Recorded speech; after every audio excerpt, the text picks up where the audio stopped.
तो अब इसको देख लेते हैं हम लोग। इलस्ट्रेशन नंबर 7 है, पेज नंबर 24 पे। ये क्या कह रहा है? From the following extracts of receipt and payment account and the additional information given below, compute the amount of income from subscription and show how they would appear in the income and expenditure account for the year ended 31 March 2015 and the balance sheet. और balance sheet में वो amount कैसे दिखेंगे। तो subscriptions हमारे क्या होते हैं? एक इनकम का सोर्स होते हैं किसी भी नॉन प्रॉफिट ऑर्गेनाइजेशन के, और वो इनकम एंड एक्सपेंडिचर के क्रेडिट यानी कि इनकम साइड में दिखते हैं। हमने यहाँ पे लिख दिया है पहले से सब्सक्रिप्शंस ये जो है फॉर द ईयर है या करंट ईयर बोलेंगे इसको। सब्सक्रिप्शन में हम लोग सिर्फ करंट ईयर की इनकम को लेते हैं और जो कि रेवेन्यू नेचर की होती है वही सब्सक्रिप्शन को हम लोग लेते हैं। सब्सक्रिप्शन वैसे अपने आप में ही रेवेन्यू ही होता है। इसमें ऐड हम लोग क्या क्या करेंगे? Subscription outstanding at the end of the year. अगर ईयर के एंड में कोई आउटस्टैंडिंग होगा तो उसको ऐड करेंगे। अगर कोई सब्सक्रिप्शन रिसीव हुआ होगा एडवांस में at the beginning of the year तो उसको भी ऐड कर देंगे, क्योंकि ये दोनों क्या है? करंट ईयर को बिलोंग करता है। और अगर कोई subscription outstanding at the beginning of year यानी वो पिछले साल का होगा तो उसको हम लोग माइनस कर देंगे। और सब्सक्रिप्शन रिसीव्ड इन एडवांस हुआ होगा अगर at the end of the year यानी अगले साल के लिए कोई एडवांस मिला होगा तो उसको भी हम लोग माइनस कर देते हैं। तो इस क्वेश्चन में देखते हैं क्या दिया है। रिसीट्स एंड पेमेंट अकाउंट हमको सब्सक्रिप्शन दिए हैं 3 साल के, 2013-14, 14-15 और 15-16। तो हमारा क्वेश्चन में जो करंट ईयर है वो क्या है? 2014-15। तो 2014-15 के सब्सक्रिप्शन को हम लोग यहाँ पे ले लेंगे, लेकिन चूंकि अभी इसमें एडजस्टमेंट्स भी है इसलिए इसको हम लोग इनर कॉलम में यहाँ पे लिख देंगे 30,000 को। ठीक है। अब इसके बाद एडिशनल इंफॉर्मेशन हमको दी है जिसमें 3 इंफॉर्मेशन दी है। पहला दिया है सब्सक्रिप्शन आउटस्टैंडिंग ऑन 31 मार्च 2014। तो सब्सक्रिप्शन आउटस्टैंडिंग ऑन 31 मार्च 2014 का मतलब क्या हुआ? It is subscription outstanding at the beginning of the year. तो बिगिनिंग ऑफ द ईयर का आउटस्टैंडिंग सब्सक्रिप्शन है तो ये कितना है? 8,500 है।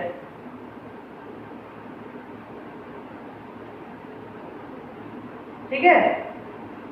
लेकिन अब यहाँ पे एक चीज है, सब्सक्रिप्शन आउटस्टैंडिंग जो है हमारा एडजस्टमेंट के हिसाब से सब्सक्रिप्शन आउटस्टैंडिंग जो है हमारा ये दिया हुआ है 8,500। लेकिन साथ ही साथ हमको ये भी पता है कि 2013-14 के इस साल 2014-15 में 7,000 हमको रिसीव भी हुआ है। ये हमने रिसीव किया है ड्यूरिंग हमारा जो करंट ईयर है उसमें हमने रिसीव किया है। तो 1,500 जो है स्टिल अभी हमारा आउटस्टैंडिंग बच गया। ये बचा हमारा आउटस्टैंडिंग एट मार्च 2015। ये समझ में आया? हाँ सर, ये क्लियर है। सब्सक्रिप्शन आउटस्टैंडिंग जो दिया है हमको एडजस्टमेंट में 8,500 दिया है, लेकिन ये भी दिया हमको रिसीट्स एंड पेमेंट में कि 7,000 इस साल रिसीव भी हुआ। तो 8,500 में से 7,000 रिसीव हुआ तो मतलब 1,500 जो है वो हमारा आउटस्टैंडिंग रह गया है। और ये किसका है? पिछले साल का है, प्रीवियस ईयर को बिलोंग करता है। तो इसलिए subscription outstanding at the beginning करके इसको लेस कर देंगे। तो 1,500 को हम लोग यहाँ पे लेस में लिख देंगे। नेक्स्ट इंफॉर्मेशन दिया है हमको सब्सक्रिप्शन आउटस्टैंडिंग ऑन 31 मार्च 2015, यानी हमको अब यहाँ पे करंट ईयर का सब्सक्रिप्शन दे दिया है।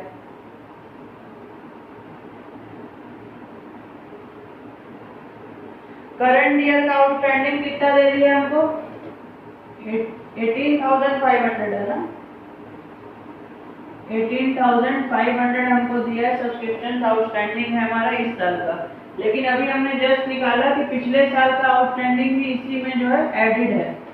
तो सिर्फ इस साल का करंट ईयर का आउटस्टैंडिंग कितना हुआ, वो आएगा 17,000 आउटस्टैंडिंग जो है वो इस साल का है, करंट ईयर को बिलोंग करता है, या जिसको at the end of the year कह सकते हैं। तो subscription outstanding at the end of the year 17,000 यहाँ पे ले लेंगे।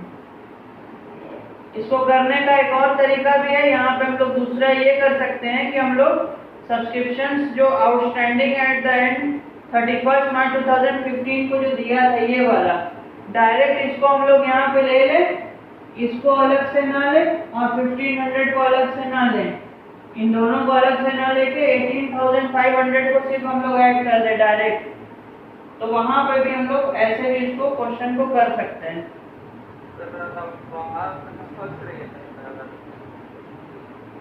तुम्हारी भी कट रही है भैया, नेटवर्क कुछ प्रॉब्लम होगा।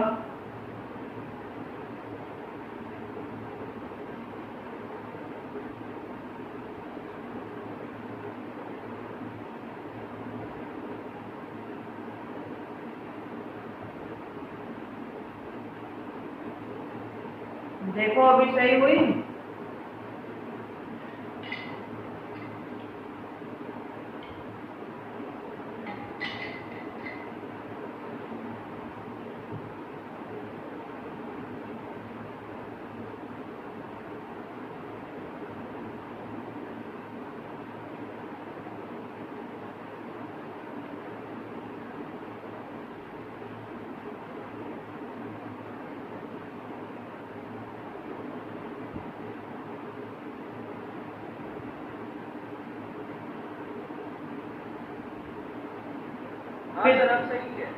ठीक, तो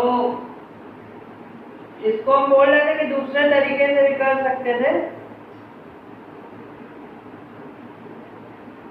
तो 17,000 जो है हमारा आउटस्टैंडिंग है इस साल का, 2015 मार्च 2015 में ये हमारा आउटस्टैंडिंग है सब्सक्रिप्शन। लेकिन जो हमारा टोटल आउटस्टैंडिंग सब्सक्रिप्शन है वो कितना है, 18,500 का है।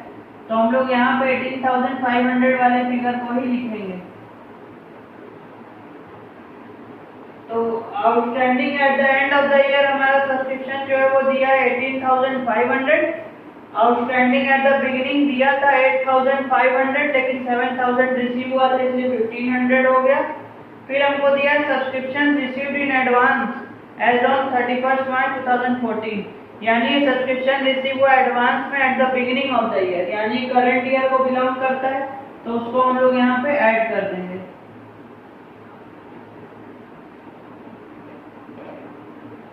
तो इसको ऐड कर लेंगे हम, तो हमारा आ जाएगा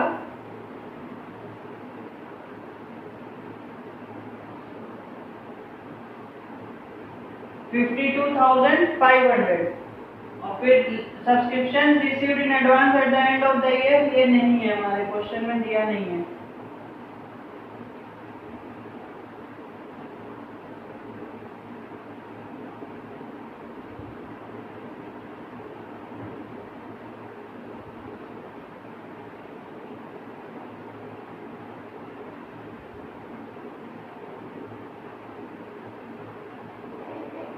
को लेस करके हम लोग यहाँ पे बाहर लिख देंगे।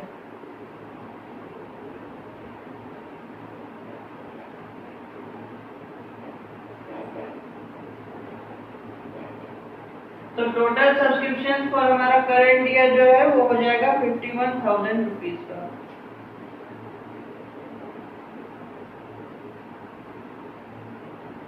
हाँ सर, बस हाँ सर, हो गया सर, लिख दिया। अब इसको बोला है बैलेंस शीट में भी दिखाने के लिए कि कैसे बैलेंस शीट में इसको शो करेंगे।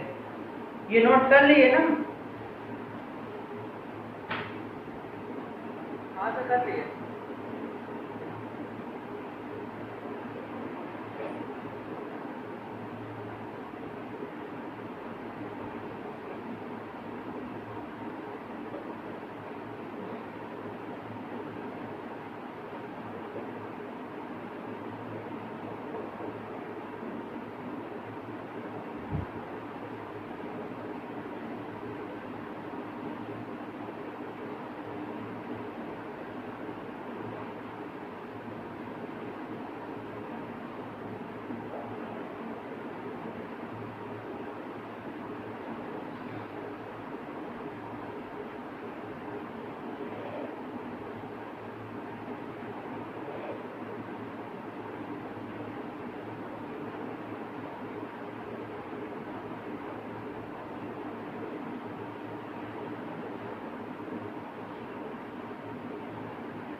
अब बोला बैलेंस शीट में भी इसको शो करने को, तो जो भी सब्सक्रिप्शन आउटस्टैंडिंग है वो उस ऑर्गेनाइजेशन के लिए क्या हुआ, एसेट हुआ कि लायबिलिटी हुआ?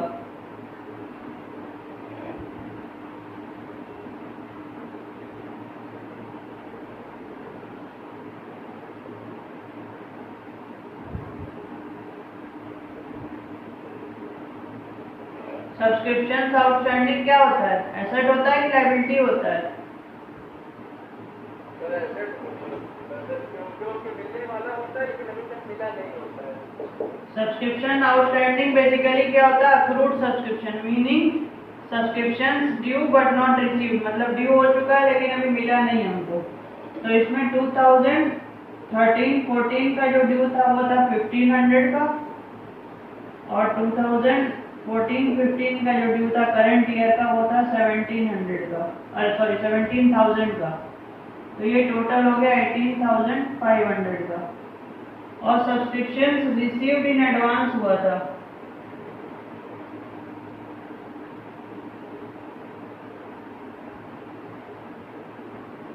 यानी 2015-16 के लिए रिसीव हुआ था हमको 5,000 का, वो हमको दिया है इस क्वेश्चन में।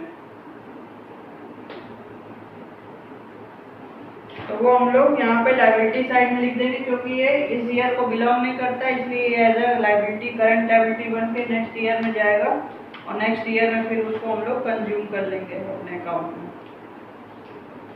तो ये था illustration number 7 subscriptions NPO chapter का। आई थिंक ये क्लियर है। हाँ सर।